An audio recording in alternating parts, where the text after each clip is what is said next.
नमस्कार, स्वदेश न्यूज के खास प्रोग्राम जनता मांगे जवाब में आप सभी का स्वागत है। आपके साथ मैं हूं एसपी त्रिपाठी। राष्ट्रीय स्तर पर विपक्षी एकता को लेकर छाए संदेह और अनिश्चितता के बादल छटने लगे हैं। इस बात के संकेत हाल ही में चेन्नई में द्रविड़ मुनेत्र कड़गम यानी डीएमके प्रमुख और तमिलनाडु के मुख्यमंत्री एमके स्टालिन के 70वें जन्मदिन पर आयोजित जलसे में मिले हैं। इस जलसे में कांग्रेस सहित कई विपक्षी पार्टियों के नेताओं ने शिरकत की। वैसे तो सभी नेताओं ने विपक्षी एकता की जरूरत पर जोर दिया, लेकिन सबसे महत्वपूर्ण बात कांग्रेस अध्यक्ष मल्लिकार्जुन खड़गे ने की। उन्होंने कहा कि कांग्रेस का ऐसा कोई दावा नहीं है कि विपक्षी गठबंधन का नेतृत्व वही करेगी, क्योंकि अभी तक विपक्षी एकता को लेकर सबसे बड़ी बाधा नेतृत्व के मसले पर थी और यह माना जा रहा था कि कांग्रेस विपक्षी गठबंधन में नेतृत्वकारी भूमिका निभाना चाहती है। इसको लेकर कई कांग्रेसी नेता इस आशय के बयान देते आ रहे थे। भारत जोड़ो यात्रा के दौरान मध्य प्रदेश कांग्रेस अध्यक्ष कमलनाथ ने कहा था कि 2024 में कांग्रेस की सरकार बनेगी और राहुल गांधी प्रधानमंत्री बनेंगे। पिछले दिनों पार्टी के मीडिया प्रभारी जयराम रमेश ने भी यही कहा था कि कांग्रेस ही गठबंधन का नेतृत्व करेगी। बहरहाल कमलनाथ, जयराम रमेश या किसी अन्य कांग्रेस के नेता से ज्यादा महत्वपूर्ण बयान कांग्रेस अध्यक्ष मल्लिकार्जुन खड़गे का है। स्टालिन के जन्मदिन के मौके पर आयोजित जलसे की दूसरी अहम बात यह रही कि समाजवादी पार्टी ने कांग्रेस और अन्य विपक्षी पार्टियों के साथ मंच साझा किया। समाजवादी पार्टी और कांग्रेस के रिश्ते पिछले कुछ सालों से तनाव भरे चल रहे थे। साल 2017 का विधानसभा चुनाव साथ लड़ने के बाद से दोनों पार्टियां अलग अलग हैं। समाजवादी पार्टी 2019 का लोकसभा चुनाव बहुजन समाज पार्टी के साथ मिलकर लड़ा था और कांग्रेस को अलग रखा था। वहीं समाजवादी पार्टी के अध्यक्ष अखिलेश यादव चेन्नई में विपक्षी जमावड़े में शामिल हुए, जिसका विपक्षी एकता के लिए बड़ा महत्व है। उनके इस जमावड़े में शामिल होने से तीसरा मोर्चा बनाने की कोशिशों को गहरा झटका लगा है।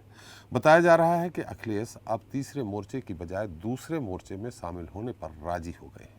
हालांकि इस बीच दिल्ली के उप मुख्यमंत्री मनीष सिसोदिया पर हुई कार्रवाई को लेकर 8 विपक्षी दलों ने प्रधानमंत्री मोदी को पत्र लिखा है और अपनी एकजुटता का परिचय दिया है, जिसमें सपा भी शामिल है। ऐसे में एक बार फिर दूसरे मोर्चे को लेकर लगाई जा रही अटकलों पर प्रश्न चिन्ह लग गया है। पत्र में आरोप लगाया गया है कि बीजेपी की केंद्र सरकार केंद्रीय एजेंसियों का दुरुपयोग कर रही है। विपक्षी नेताओं ने ईडी और सीबीआई जैसी एजेंसियों का दुरुपयोग करने की निंदा की है। वहीं विपक्षी पार्टियों की इस कोशिश से कयास लगाए जा रहे हैं कि कांग्रेस रहित एक तीसरे मोर्चे का गठन हो सकता है, जो आने वाले समय में बीजेपी को नुकसान पहुंचाए या नहीं, लेकिन कांग्रेस को जरूर नुकसान पहुंचा सकता है।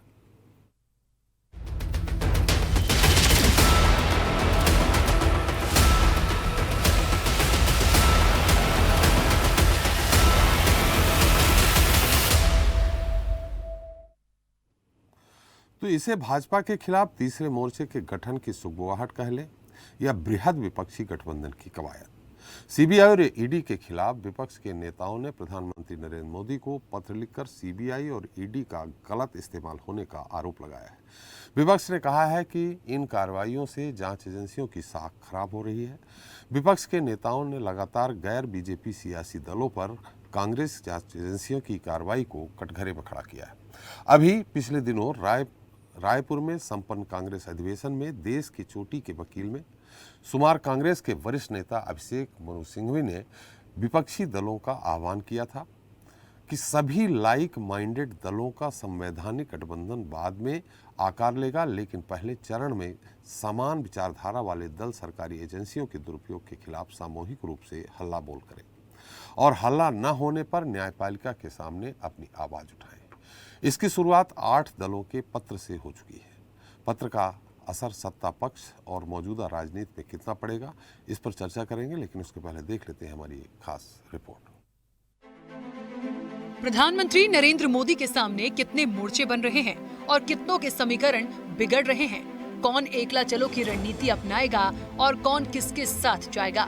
2024 में होने वाले आम चुनाव को लेकर सियासी दलों की ये कवायद दिलचस्प होती जा रही है। कभी कोई राजनीतिक दल किसी के साथ गलबगियां करता नजर आ रहा है, तो कभी कोई किसी से किनारा करते देखा जाता है। लोकसभा चुनाव के लिए बीजेपी अपनी रणनीति के साथ दांव खेलने के लिए तैयार हो चुकी है, लेकिन अभी तक कांग्रेस को लेकर कोई अंदाजा लगा पाना मुश्किल हो रहा है। ममता बनर्जी भी एकला चलो की राह पर नजर आ रही हैं, तो नीतीश बाबू की उलझन भी बरकरार है।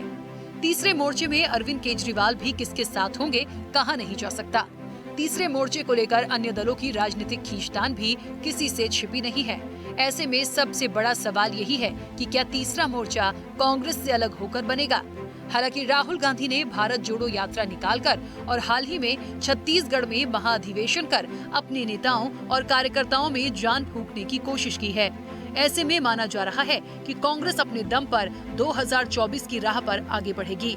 वहीं नॉर्थ ईस्ट के 3 राज्यों में हाल ही में आए विधानसभा चुनाव के नतीजों से उत्साहित बीजेपी की नजर अब दक्षिण भारत के राज्यों पर है। बीजेपी को लगता है कि पार्टी इन राज्यों में लोकसभा चुनाव के दौरान बेहतर प्रदर्शन कर सकती है। उधर दक्षिण में मोदी विरोधियों की बात करें तो केसीआर, यूपी के पूर्व सीएम अखिलेश यादव, दिल्ली के मुख्यमंत्री अरविंद केजरीवाल के साथ विपक्षी एकजुटता की कोशिश में लगे हैं। हाल ही में तमिलनाडु के सीएम स्टालिन ने भी कहा था कि बीजेपी को सत्ता में नहीं आना चाहिए। उधर बिहार के मुख्यमंत्री नीतीश कुमार भी पिछले दिनों फिर विपक्षी एकता का राग अलाप चुके हैं। उन्होंने इशारों में विपक्षी एकजुटता के लिए कांग्रेस पर देरी करने का आरोप लगाया। नीतीश कुमार ने कहा कि विपक्षी एकता में कांग्रेस देरी न करे, सभी एकजुट होकर चुनाव लड़ेंगे, तभी बीजेपी का सफाया हो पाएगा। उधर दिल्ली, पंजाब में आम आदमी पार्टी भी बीजेपी की चिंता बढ़ाए हुए है।